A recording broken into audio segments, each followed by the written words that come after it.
നമ്മളിനി നെയ്യാറ്റിൻകരയിലേക്ക് തന്നെ പോവുകയാണ്. ഗോപൻ സ്വാമിയുടെ സംസ്കാര ചടങ്ങുകൾ അല്പസമയത്തിനകം ഉണ്ടാകും.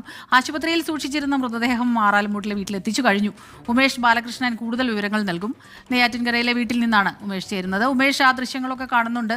ഈ സംസ്കാര ചടങ്ങുകൾ, അത് ഹിന്ദു മതാചാര പ്രകാരമുള്ള ചടങ്ങുകൾ, അതാണ് ഇപ്പോൾ സംഭവിക്കുന്നത്. പിന്നെ ഈ സമാധി എന്നാണ് കുടുംബം പറയുന്നത്. അപ്പോൾ അതുകൊണ്ട് തന്നെ കുറച്ച് വ്യത്യസ്തതയൊക്കെ ഉണ്ടാകുമല്ലേ? തീർച്ചയായും അത് തന്നെയാണ്. കാരണം ഇപ്പോൾ സമാധി ചടങ്ങുകൾ, അതായത് ഹിന്ദു ആചാരപ്രകാരമുള്ള സമാധി ചടങ്ങുകൾ അത് അതിൻ്റെ അവസാന ഘട്ടത്തിലേക്ക് കടന്നിരിക്കുന്നു എന്ന് വേണം മനസ്സിലാക്കുന്നത്.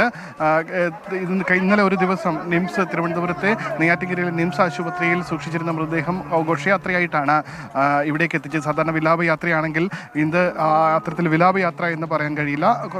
ഘോഷയാത്രയായിട്ട് തന്നെയാണ് മൃതദേഹം ഈ വീട്ടുവളപ്പിലേക്ക് എത്തിച്ചത്. ഇവിടെ കഴിഞ്ഞ ദിവസങ്ങളിൽ തയ്യാറാക്കിയിരുന്ന ഒരു ചെറിയ അല്ലെങ്കിൽ